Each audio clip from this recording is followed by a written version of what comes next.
ಈ ಒಂದು ಪತ್ರಿಕಾಗೋಷ್ಠಿಯನ್ನು ಕರೆದಿರುವ ಉದ್ದೇಶ, ನಮ್ಮದ ಸಮಾಜ ಅಂದರೆ ಸವಿತಾ ಸಮಾಜ, ಈ ಒಂದು ಸಮಾಜ ವೃತ್ತಿಯನ್ನ ಅವಲಂಬಿಸಿರ್ತಕ್ಕಂಥ ಒಂದು ಸಮಾಜ. ಎಲ್ಲ ಸಮುದಾಯಗಳ ಮಧ್ಯೆ ಒಳ್ಳೆಯ ಭಾತೃತ್ವವನ್ನ, ಸಹೋದರತ್ವವನ್ನು ಉಳ್ಳಂತ ಸಮುದಾಯ ಯಾವುದನ್ನ ಇದ್ರೆ ಅದು ಈ ಸವಿತಾ ಸಮಾಜ. ಯಾರಿಗೂ ತೊಂದರೆಯನ್ನು ಉಂಟು ಮಾಡದೆ ಎಲ್ಲಾ ಸಮುದಾಯಗಳ ಸೇವೆ ಮಾಡುತ್ತಾ ಎಲ್ಲರಿಗೂ ಪ್ರೀತಿ ಪಾತ್ರ ಆಗಿರ್ತಕ್ಕಂಥದ್ದು ನಮ್ಮ ಪ್ರೀತಿಯ ಸವಿತಾ ಸಮಾಜ.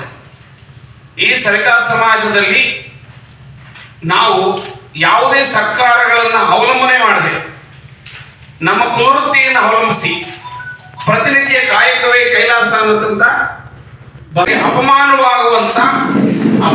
ಆಗುವಂತ ಮಾತುಗಳು, ನಮ್ಮ ಜಾತಿಯನ್ನ ಬಳಸಿಕೊಂಡು ಅಪಮಾನ ಮಾಡುವಂತ ಒಂದು ಇದಕ್ಕೆ ನಾವು ಇವತ್ತು ಮೊನ್ನೆ ಮಧುಗಿರಿ ಶಾಸಕರಾದಂತ ರಾಜಣ್ಣ ಅವರು ಒಂದು ಟಿವಿ ಮಾಧ್ಯಮದಲ್ಲಿ ಕೂತ್ಕೊಂಡು ಈ ಒಂದು ಪದವನ್ನು ಬಳಸಿದ್ದು ತುಂಬನೇ ಇದೊಂದು ಅಕ್ಷಮ್ಯ, ಒಂದು ತುಂಬಾ ತಪ್ಪು ಅಪರಾಧ. ಇದು ಒಬ್ಬ ಜನಾನುರಾಗಿ ಶಾಸಕರು ಅಂತ ಹೆಸರು ಗಳಿಸಿರ್ತಕ್ಕಂಥ ಮಧುಗಿರಿ ಶಾಸಕರಾಗಿರ್ತಕ್ಕಂಥ ರಾಜಣ್ಣ ಅವರು ನಮ್ಮಂತ ಕೆಳಮಟ್ಟದ ಸಮುದಾಯಗಳ ಬಗ್ಗೆ ಒಳ್ಳೆಯ ಆಸಕ್ತಿ, ಪ್ರೀತಿ, ಗೌರವ ಇರತಕ್ಕಂಥ ಒಬ್ಬ ಒಳ್ಳೆಯ ನಾಯಕರು. ಆದ್ರೆ ಅಂತ ನಾಯಕರು ಯಾಕೆ ಈ ಪದ ಬಳಸಿದ್ರು ಅನ್ನೋದು ನಮಗೆ ಶೋಚನೀಯ.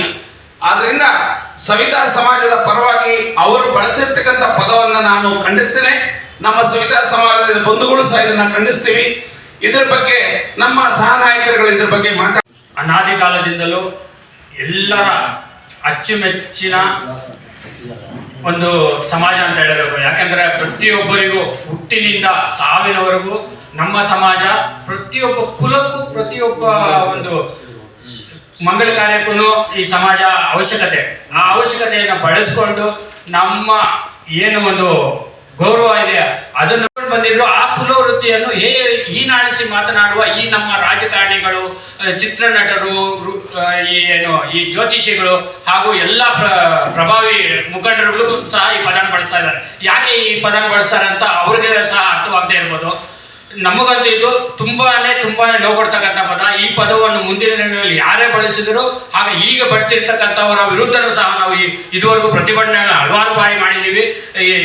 ಇತ್ತೀಚೆಗೆ ನಾವು ಡಿಸೆಂಬರ್ ನಮ್ಮ ಎಲ್ಲ ನೋವಿಗೆ, ನಲುವಿಗೆ ಒಂದು ಆಶಾಕಿರಣ ಅಂತ ಹೇಳ್ಬೋದು.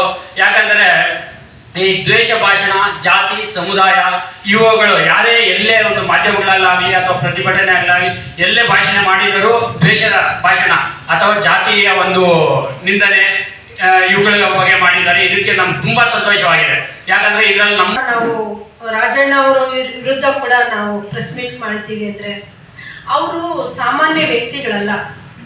ಒಂದು ಜನಪ್ರತಿನಿಧಿಯಾಗಿ ಉನ್ನತ ಸ್ಥಾನಮಾನಗಳನ್ನು, ಸರ್ಕಾರದ ಉನ್ನತ ಸ್ಥಾನಮಾನಗಳನ್ನು ಅಲಂಕರಿಸಿ ಸಚಿವರಾಗಿರುವಂಥವ್ರು.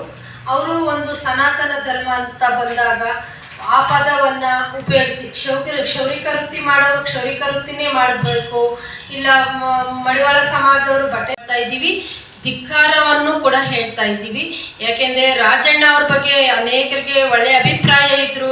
ಕರ್ನಾಟಕದಲ್ಲಿ ಉನ್ನತ ಸ್ಥಾನಮಾನಗಳು ಪಡೆದು ಸಮಾಜ ಸೇವೆಯಲ್ಲಿ ತೊಡಸ್ಕೊಂಡು ತಳಮಟ್ಟದಿಂದ ಬಂದಿರೋ ಅವರೇ ಒಂದು ದೃಶ್ಯ ಮಾಧ್ಯಮದಲ್ಲಿ ಹೇಳಬೇಕು ಅಂತ ನಮ್ಮ ಹಕ್ಕೊತ್ತಾಯ. ನಮ್ಮಂತಹ ಧ್ವನಿ ಇಲ್ಲದಂತಹ ಸಮುದಾಯಕ್ಕೆ ಧ್ವನಿಯಾಗಲು ಈ ಒಂದು ವಿಧೇಯಕವನ್ನು ತಂದಿದ್ದಾರೆ.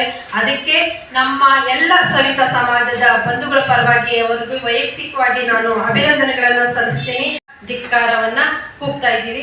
ಯಾಕೆಂದ್ರೆ ಮುಂದಿನ ದಿನಗಳಲ್ಲಿ ಇದಾಗಬಾರ್ದು ಅಂತೇಳಿ ನೀವೆಲ್ಲರೂ ನಮ್ಮ ಸಮಾಜ ತಳಮಟ್ಟದ ಸಮಾಜ, ನಮ್ಮ ಸಮಾಜ ಸವಿತಾ ಸಮಾಜಕ್ಕೆ ಒಂದು ಇತಿಹಾಸ ಇದೆ. ಆ ಇತಿಹಾಸ ಇದ್ರೂ ಕೂಡ ನಮ್ಮ ಸಮಾಜ ಎಲ್ಲರ ಜೊತೆ ಪ್ರೀತಿ ಬಾಂಧವ್ಯದಿಂದ ಒಟ್ಟುಗೂಡಿಕೊಂಡು ಹೋಗುವಂತ ಸಮಾಜ. ಪ್ರತಿಯೊಂದು ಕಾರ್ಯ ನಾವು ಸಹ ಪ್ರತಿ ಸಲ ನಾವು ಪ್ರೆಸ್ಪೆಕ್ಟ್ ಮಾಡ್ತಾನೆ ಇದ್ದೀವಿ. ವಿಚಾರಗಳನ್ನು ನಮ್ಮ ಸಮ್ಮುಖದಲ್ಲಿ ತಿಳಿಸ್ತಾ ಇದ್ದೀವಿ. ಜಾತಿ ನಿಂದನೆ ಅನ್ನುವಂಥದ್ದು ವ್ಯಕ್ತಿಗತವಾಗಿ ಪ್ರತಿನಿತ್ಯ ಇವಾಗ ತುಂಬ ಜನ ಬಳಕೆ ಮಾಡ್ತಾ ಇದ್ದಾರೆ.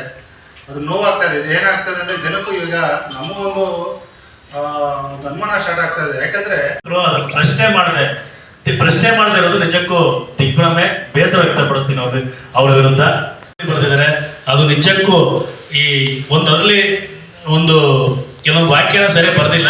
ಆ ಕಾಯ್ದೆಯಲ್ಲಿ ಬರೀ 5 ಪೇಜ್ ಮಾತ್ರ ಇದೆ ಆ ವ್ಯಾಖ್ಯಾನ. ಆ ವ್ಯಾಖ್ಯಾನ ಇನ್ನೂ ಹಲವಾರು ರೀತಿಯಲ್ಲಿ ವ್ಯಾಖ್ಯಾನ ಬರೆದು ಅದೊಂದು